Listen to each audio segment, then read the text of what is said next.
Hello and welcome to PM Express, and today we have a very, very exciting conversation. When does a president become a former president? Is it after he served his 2 terms, or is it after he leaves office, regardless of whether it was 2 terms or even if he was impeached after, half of the first term? When does a president become a former president? Because there's a clause in our constitution which says that once you become a former president, you're not supposed to take up jobs for profit or emolument. So you can go about doing charity jobs. The state will look after you. I guess the framers of the constitution put it there so that the president does not, grease certain industries and then finish work and then suddenly get himself employed in that sector. So it's all well and good. Now here we are in a situation where for the first time ever, democratically elected president leaves office after his first term. Constitution says that, after a first term, you have every right to come in and run for a second term. Constitution says once you've left office and you're going, you should not go and seek, employment that brings profit or emolument unless Parliament guarantees you. So which supersedes which? Your right to your second term or your right not to dabble in work which constitutes profit and emolument? And that's a tricky one which maybe the framers of the constitution did not think about it, or maybe it's clear, it's just that we are not looking deep enough. And that's the situation on the table, and that's the conversation we're having this evening. When does a president become an ex-president? My name is Nana Ansakwa, the 4th Chief of the Little Republic of Akwemedumasa. When I come back, we will find out when a president becomes an ex-president. Don't go.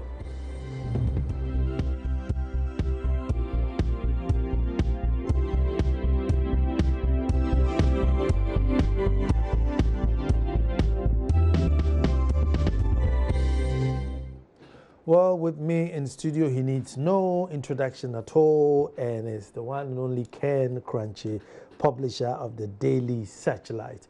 And it's been a long time since he's been on the show. So I think, Afishab. I think I'm Ken, how are you doing? I'm great. Very well. You seem to have opened a new conversation. There's a school of thought who think it's an open and closed book, and there are those who think no. There's, I'll just read, just a little excerpt for those watching, and it's titled, Mahama Cannot Stand for President. 1992 Constitution places complete bar on him and all former president. An analysis by Ken J. Kuranchie, editor at large. And it says the 1992 Constitution has placed an absolute bar on all former presidents of Ghana when it comes to how they apply themselves after leaving office as president. They cannot occupy any office that offers a profit or emolument except with the express permission of Parliament. And this is all within Article 68, Clause 2 coming down. The same constitution says that the president has 2 terms, enshrined in the same book. So one then asks, which supersedes which? His right not to engage in profit-making jobs or his right to a second term? Well, I think a very good evening, and thank you for having me on your show. I think that question, if it comes up, would have to be decided by the Supreme Court of Ghana. I'm totally incapable of deciding which one comes first and which one. What is interesting is that both of them fall under Chapter 8 of the 1992 Constitution. And that makes all of them what you call members of the group of articles in the 1992 Constitution that are called entrenched provisions.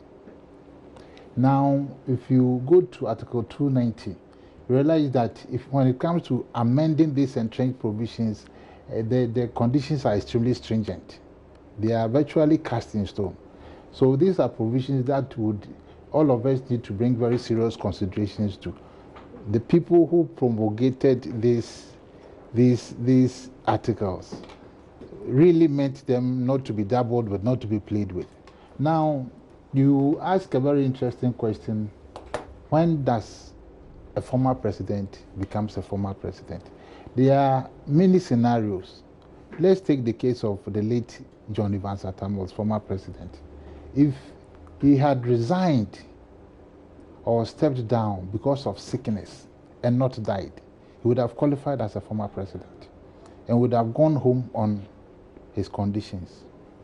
Now, apart from sickness, the person may die or the person may resign. If the person resigns as well, he becomes a former president and therefore a creature of the Constitution. If the person loses an election like John Dramani Mahama, the person then becomes a creature of the 1992 Constitution. So many scenarios can arise where a person would then become a former president. Once that person becomes a former president, the person automatically falls under Article 68(2) of the 1992 Constitution. Your article goes on further to say, look, former President John Ajay was a lawyer, and therefore, should he also go to, should he want to, set up a law firm, he would have to go to Parliament and say, look, I want to go back to the court, so give me permission to do that. But this is a scenario where he's coming back to be president. Is there a difference? Yes, because the law firm is going into his private entity, but this is coming to the same creature. If you read the specific provision we are talking about, it says the president shall not, on leaving office as president, hold any office of profit or emolument. Those are the guiding words, except with the permission of Parliament, in any establishment, either directly or indirectly. So you cannot engage in any profit or making a venture or anything that brings you any form of emolument, either directly or indirectly, in any establishment at all. But most presidents are, globetrotting, doing, refereeing for elections and malaria ambassadors and feeding the world. And clearly they get the monument in terms of plane fares and sleep in hotels. I mean, those things are not for free. Absolutely a brilliant intervention. It will tell you that our parliament is being very lazy. But this is a matter I have brought up before, that people are supposed to take their duties seriously.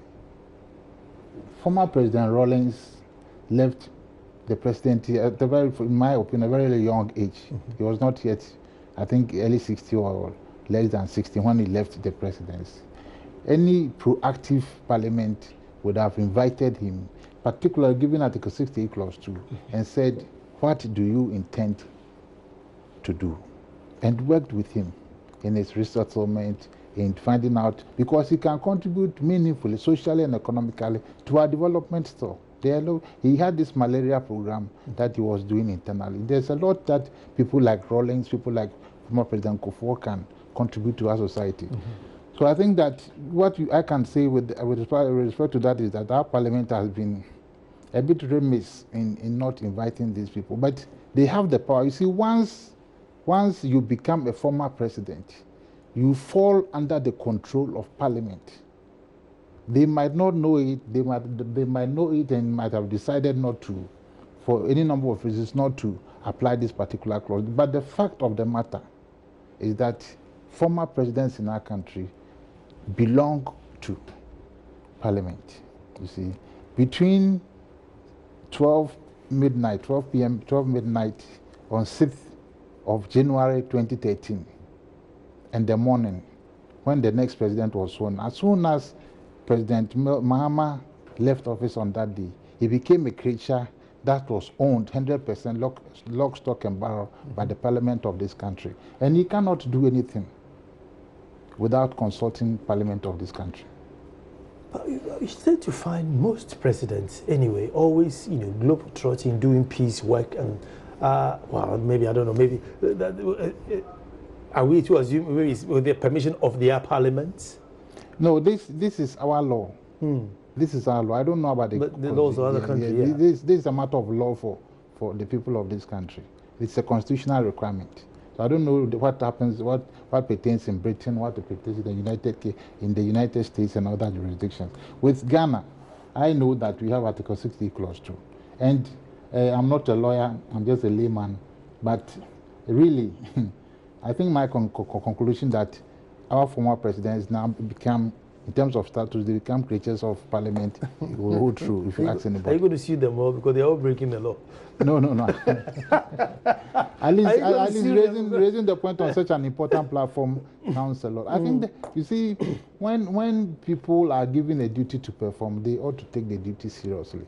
And given the seriousness of such constitutional provision, I think that our parliament, at least since the year 2000, has not been very proactive in ensuring. Because I don't remember them ever inviting Rawlings. No, I haven't heard that. I don't remember them inviting Kufuor. And I don't remember them inviting my brother John Dramani Mahama. It seems to be expected of ex-presidents to become ambassadors of something and then sort of championing it. And sometimes we are proud that, you know, we see John Mahama in Kenya, you see him here, you know, doing very important jobs, and you think, oh, you know, it means we are credible enough for, you know, former presidents to be supervising all these things. But as to coming back to, I mean, it seems to be like an NGO thing. I wouldn't say it's for profit, would it? I mean, of course, if you invite him to come and superintend over your election, you don't expect him to use his ex gratia to come. Yes. Yeah, so will that still classify as emolument and profit? It is emolument. The airfare is emolument. The airfare. And it may not be profit, but and definitely, yes, the devil, when you get there, you will be paid per them. And then you're inching towards profit. You'll be paid there. Nobody can tell me that when they are sent on these observer missions, they are not given any type of allowance. They are given allowance. You see, it's provided for either by the UN, African Union. This type of thing is budgeted for and paid to them. You see, when our distinguished former president, Jerry John Rawlings, first left office, there was all this tension that developed between him and the then president, Kufuor. And I often made this argument that what Parliament can really do is activate this particular clause. So when this matter of former President Dramani Mahama coming again, I immediately remembered that, but we have this clause in the Constitution. In fact, I had forgotten the actual clause. So then I got back and then I started looking, and then it came back again that if he has to work again, then he has to go to Parliament and somehow satisfy them that the work I intend to do is for the interest of the state. The work that I intend to do is for the interest of the state. It will not bring me any emolument. It will not bring me any profit. He has to satisfy that. Okay, now have let's get some legal interpretation. Yes, bring the lawyers. So joining us on the phone is Martin Pebu, who's a private legal practitioner, Objective One as that. Martin, you're welcome. Thank you, Nana. Thank you. Great. Now, Martin, there's a conversation going on in the studio between myself and my lost old brother, now found, Ken Kuranchie. And Ken is arguing that, you know, the Constitution says that once you become a former or ex-president, you're not supposed to take up any job that gives you profit or emolument. And so, you know, John Dramani Mahama now is a former president who wants to take up a new job which will, you know, give him profit and emolument. He will have to come to Parliament to, you know, come and tell Parliament that this is what I have to do. Now, I don't know whether Parliament would have to vote on this issue as to whether he needs 2/3 majority, or if it's a simple, look, this is what I'm going to do, take it or leave it. But, you know, which one supersedes which one? His right for a second term, or his right not to work, or his right to come to Parliament? Please educate us. Yeah, so basically, in my understanding, his right to a second term supersedes each other one. Yes, because generally, you see, when you read the Constitution, you look at it's sort of the competing interest.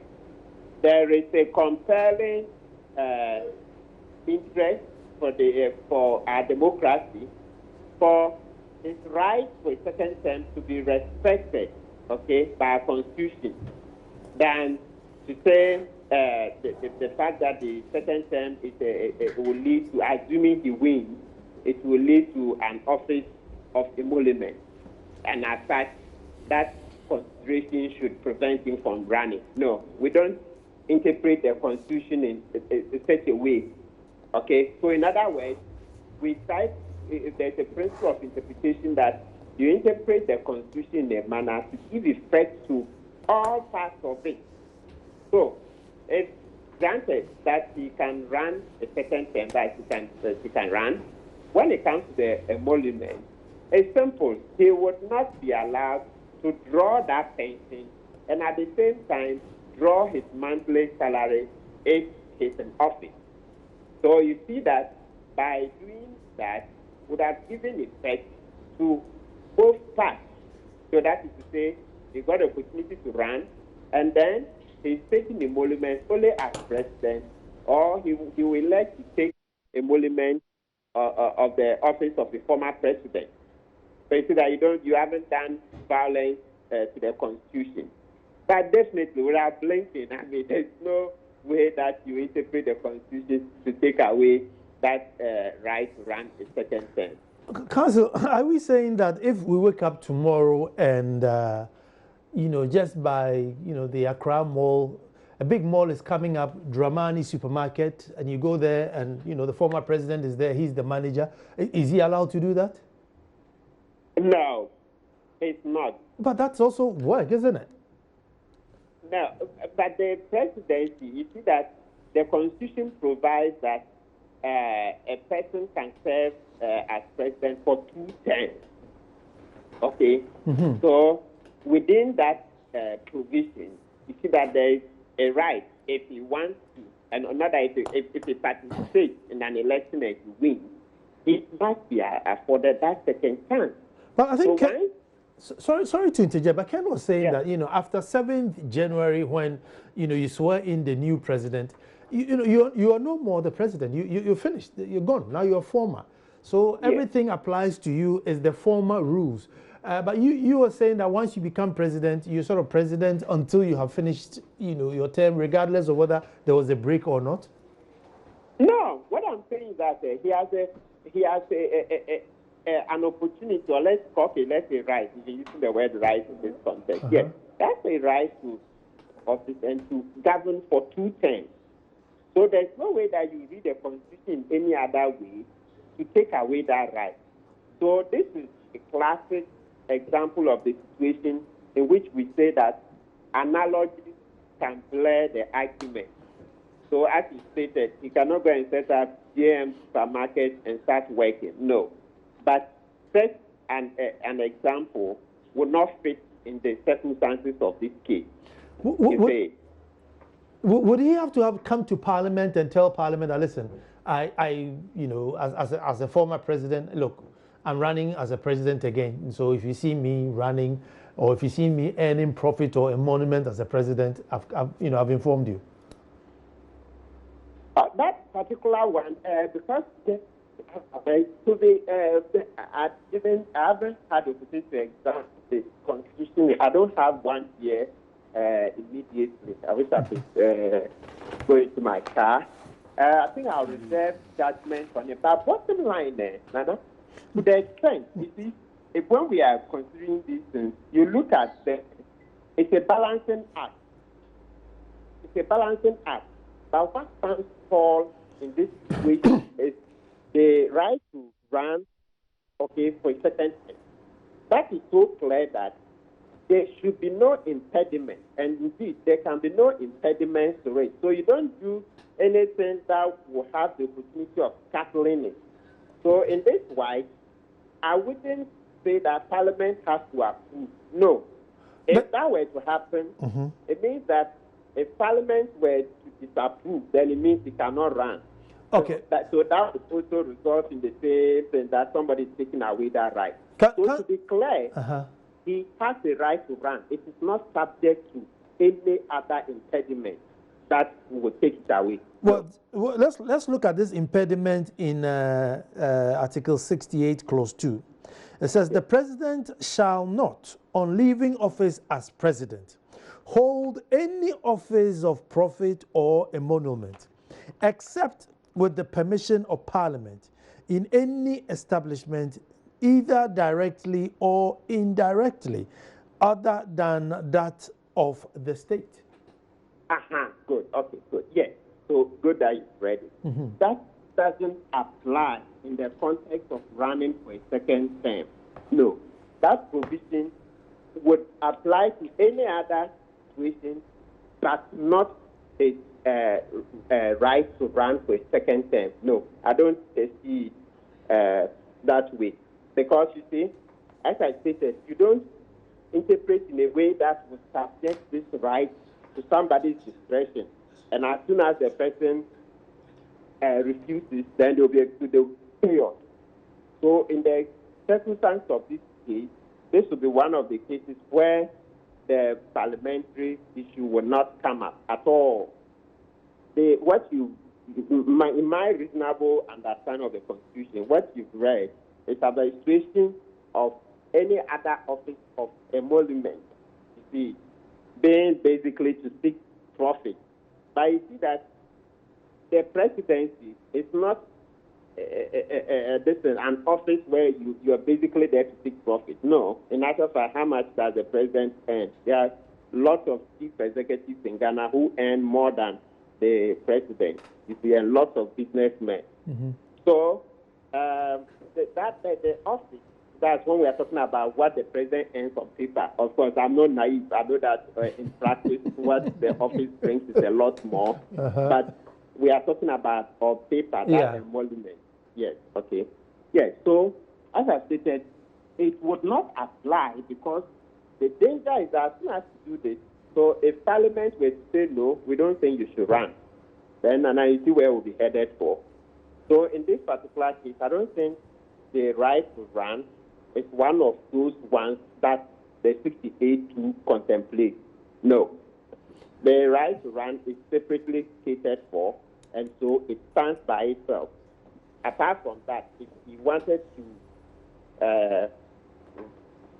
take any other job, any other office for profit, then that the 68(2) would apply. Okay, Martin, I know you've had a very long day, but I'm going to take a quick break, and I know Ken has made a few notes on his paper, so I'm taking a quick break, and when I come back, I'll leave Ken to fire away with some of his observations he's made from your comments.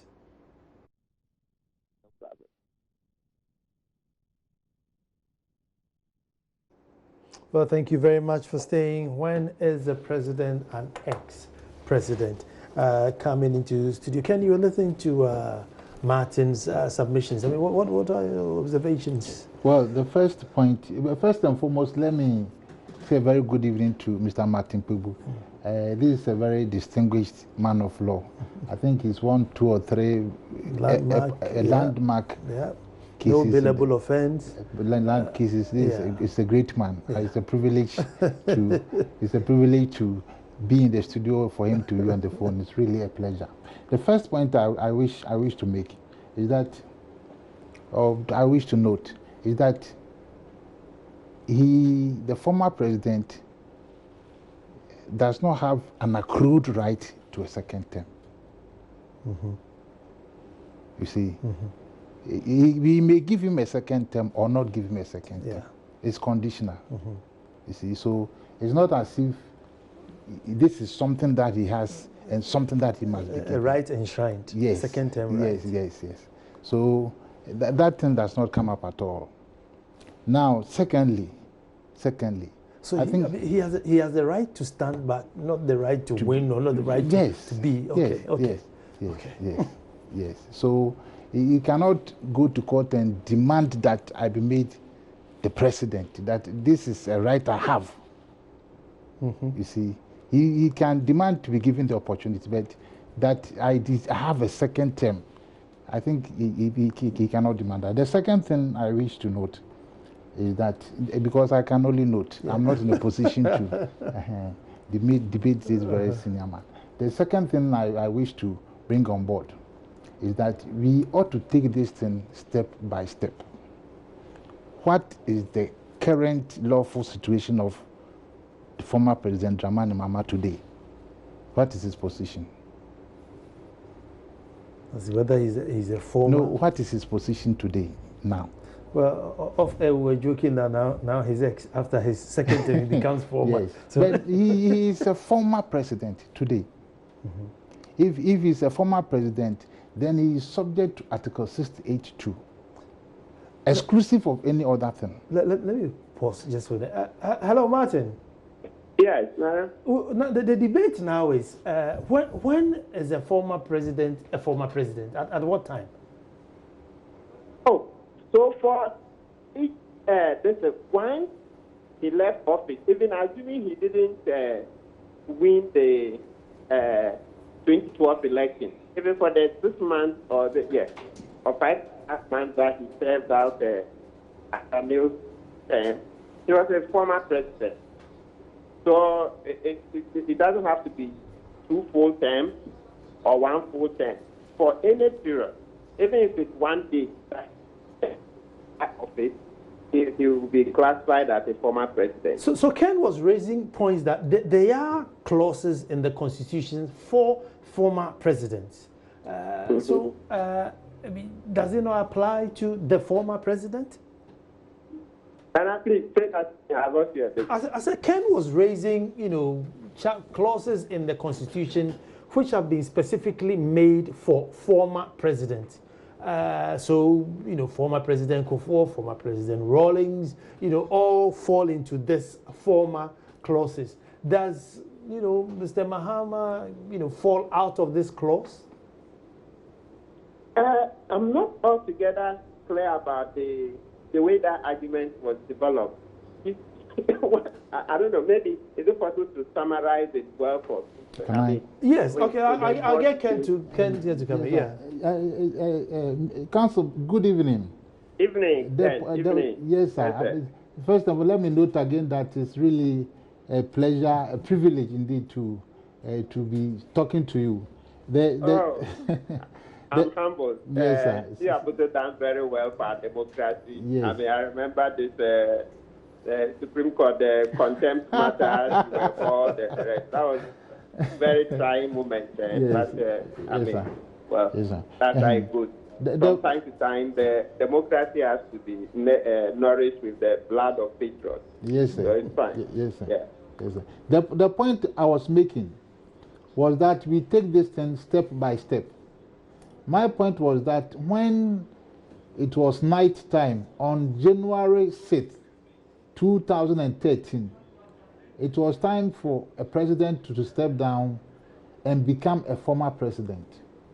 Once that particular bridge was crossed, and Mr. Dramani Mahama stepped down January 6th, 2013, he became a former president of Ghana.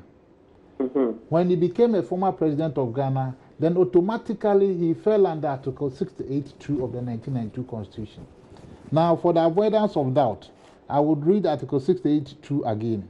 It says that the president shall not, on leaving office as president, hold any office of profit or emolument, except with the permission of Parliament, in any establishment, either directly or indirectly, other than that of the state. The point I am making is that today, in terms of status, former President Mahama, former President Kufuor, and former President Rawlings are creatures who belong to the parliament of this country. That is the point I'm making. Okay, yes. So, as I previously stated, yes, that one we don't deny it. But you see, the thing is that is one provision. But we read the Constitution as a whole. So if we're reading it as a whole, yes, we would accept that he has become a former president, so he cannot accept an office for profit or emolument without permission of Parliament. But to every rule, there are what? Exceptions. That's one cardinal principle that you don't even need to go to law school to get. In life, to every rule, there are exceptions. I think that this is one of them. That is the right to run for a second term. It's one of the exceptions to 68(2). Because you see that if you don't treat this as an exception, then what are we expecting? That's why I earlier on stated, if you don't create that exception for him, and subject his right to run for a second term to Parliament's approval, then, I mean, don't be surprised that one Parliament will say, no, we don't agree. And then come to balance the constitution. In order not to create such a thing, you just don't let it start. Don't forget, there was in 1980, remember this case of Fmr.President Attorney General. You know, Apalu went to Parliament and was vetted. It turned out that no, he shouldn't have gone there in the first place. You see, so in the case of Fmr.President Attorney General, the Supreme Court held that no. Apalu was already in office at TJ, so he didn't need any further parliamentary disinfecting and all that went on. So I'm just explaining that somehow, even constitutional and political history, there have been some of these mistakes. So I'm sure that would be a very key case that anybody looking at this provision would be minded to to have him. To be clear, as I stated, to the extent that a person can serve in office for 2 terms, what we do is that in interpreting the Constitution, you interpret it in a way that opportunity to serve in 2 terms, for 2 terms, will not be subjected to any, or will not be subject to another person's approval. No, except things like maybe he's been convicted and all those things after leaving office. Yes, but he's not subjecting it. This one, the man wants to run. Then we interpret the Constitution in such a way that he has to go before another body to seek approval. Looking at our Constitution, and don't forget, when we are interpreting the Constitution, it's not only the word. As I've even stated, even on the words alone, the literal meaning alone, it is clear that he can run without seeking a parliamentary authorization. But apart from that, you also look at the cultural and political history, knowing that some of these things, we've seen some things like that in the past. Nobody would want to interpret the Constitution in such a manner as to say Parliament has to authorize Mr. Mahama's participation in the election. No. So that once the Constitution says that a person can serve in that office for 2 terms, that should be there should be an interpretation that will ensure that you have that 2 terms without any conditionalities or those kind of without any conditionalities. That's to say that without putting any impediment on his way to enjoying that right, that provided he wins. Martin, let me come in here. One quick question before I come to studio is, most of our ex-presidents are all ambassadors of, something, always traversing the globe, doing a good job. Are they sort of breaking this clause by not coming to seek permission from Parliament to say, listen, I want to take up feeding the world, I want to take up, investigating, invigilating elections or, malaria ambassador? Should they come to Parliament and say, look, I'm done with presidency, this is what I'm embarking on? So to be candid, Nana, it's not, I hesitate to give an answer to that category because I've been taken by, let me say, I haven't had the opportunity to reflect on it. That's the way to face it. So I'll reflect on it, and then maybe we can have a conversation, because these things will be quick not to give, or will not be quick to give answers without a deeper reflection. But then, in the interim, I have to say for now that, so you see that even the fact that all these ambassadors have taken office without that parliamentary authorization is an indication of what actually the the Constitution means. Yes, even by practice. And don't forget, conventions and all these things play into the way we interpret the Constitution. Because the Constitution is a reflection of everything. It's not everything about us. It's not just the words alone, our political aspirations, our past, and all that. So this very question that is raised, so answering it on the political level, I would say that practice is something that will be taken into consideration. If, let's say, somebody were to raise any argument in a court of law. Yes, look at all these ambassadors, all these years and that. I know, I'll be quick to accept that if you can't make an argument that if a law is in breach for 300 years, then it is sufficient to say that that law is a dead letter. No. There's a famous Supreme Court decision where the chieftaincy, a certain line had been excluded, a certain family had been excluded for about 500 years. And the Supreme Court famously said that the fact that they had been excluded for all that long time doesn't mean that their rights have been extinguished. Okay? So now I'm not making that point. But it's a very relevant question. That so all these people, all these years. So for me, to be candid, I respect Mr. Kuranchie's opinion on this matter, but I think bottom line, we would not interpret the Constitution to subject the right to run to Parliament authorization or approval. Martin, thank you so much. Martin, thank you so much. But, you're welcome. My brother, what do you seek to achieve? What I seek to achieve is lawfulness. Lawfulness. I think that this is written, it is in black and white, it is subject to very little interpretation, okay? It's not something that you can say it's ambiguous, it's unclear. It is quite clear that once you are a former president, you fall under Article 68(2), and that you then become subject in terms of status to the parliament of this country.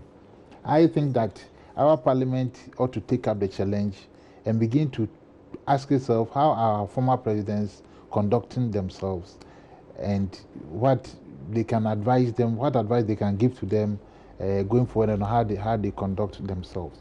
And I also think that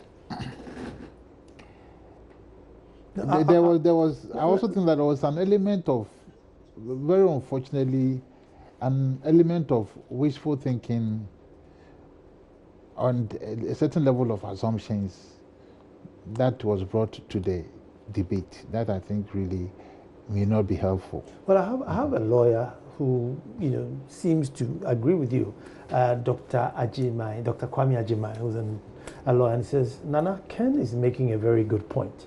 I agree with Ken. I think the framers of our constitution did not envisage this Mahama scenario. Nana, even the Constitution Review Commission did not consider this. Ken has a very good point, and we have to look at this at the same point. On the lighter side, though, it is rather ironic that Ken, a layman, is sticking strictly to the Constitution, and Martin, the lawyer, is supporting the political angle of the Constitution. They are coming straight back. Don't go away. Well, Friday 31st, Adum Praise. You cannot miss that Bachona Total front desk of Joy FM. Grab your tickets and be there. It's going to be absolutely, well, godly, if I may say. So, Ken, you're seeking for the law to be interpreted. Yes, I think that deep in democracy. I think that, you see, it is my hope. Standing the hornet's nest, opening a can of worms. It is my hope that this constitutional arrangement lasts for 1,000 years. If it is going to last for 1,000 years, then along the way we shall have presidents who shall be impeached. We shall have presidents who will die in 3.5 years. We shall have presidents who will resign. We shall have presidents, all manner of things happening to presidents, like in the American history. Now, some of these things need to be looked at. I would agree with Mr. Martin Kwebu, or with the lawyer, I think the lawyer on the yes. Lawyer Kwame Ajimai, that it is quite possible that, yes, it's quite possible that this did not fall into contemplation for the framers of the constitution. Because if you look at our constitution, it is quite detailed. This, if this, that, if not that, this. They planned for, but obviously it's a human enterprise. And certain things might come. Who would have contemplated that there will be a president and you go for an election and you will lose the election, come back home and decide to seek again for a re-election? So I think that if for nothing at all, a gray area has been created, we need to look at it. As I said, Article 66, which grants the attempt at a second term, is an entrenched provision, and Article 68 is also an entrenched provision. Okay, so the point that is making that this one will supersede the other, really, in my opinion, my very layman's opinion, may also not arise. Okay, if anything, I think that bigger, better brains like Mr. Kwebu and the gentleman there, they can come and look at this thing and see the way forward. But the fact of the matter, if you are moving technically, lawfully, Mr. John Dramani Mahama belongs to our parliament. Which is he's now a former speech. Yes, he belongs to our parliament. If our parliament can haul him before parliament today and question him as to intentions as to what he wants to do. People have made all manner of arguments that being a flabberer leads to no emolument. Who is to tell? Who is to tell that when you are a flabberer, you don't get any profit or you don't get any emoluments? How, if they don't get profit or emolument, how do they mount their campaigns? Because a campaign is a very expensive process. Involves a lot of emolument. Yes, it involves. I've conducted one parliamentary campaign before, and my family had to come, and all manner of friends had to come in to see me through. So it leads to some type of emolument. So for me, if we were to do black letter written word, then we really have an issue. I think that if I were him, if I were Mr. Dramani Mahama, I would speak to some of the legal brains, not just on my side of the table, but people on the other side, the neutrals, people like Mr. Kwebu, so that, look, do a comprehensive analysis for and pay them for it, so that you may avoid surprises. Avoiding of surprises. I always give you this number before I go, which is the number for Tantees Fashions, who make my shirts for me, and indeed they make really nice shirts. It's 024 366 2001, 024 366 2001. That's Tantees Fashions, and they make my shirts for me. So give them a call and make your shirt. And I always extend an invitation to you that on the 1st of September at the Trinity Baptist Church opposite IPS, Women Call to Worship, Standpoint's 10-year anniversary. As you know, I am associate member of the Standpoint, so I'm inviting you that Friday you go to Adum Praise, and then the next day, Saturday, you come to Women Call to Worship. But thank you so much for opening a big can of worms and stirring the hornet's nest. The conversation continues. Thank you for watching. We'll be back to do this all over again.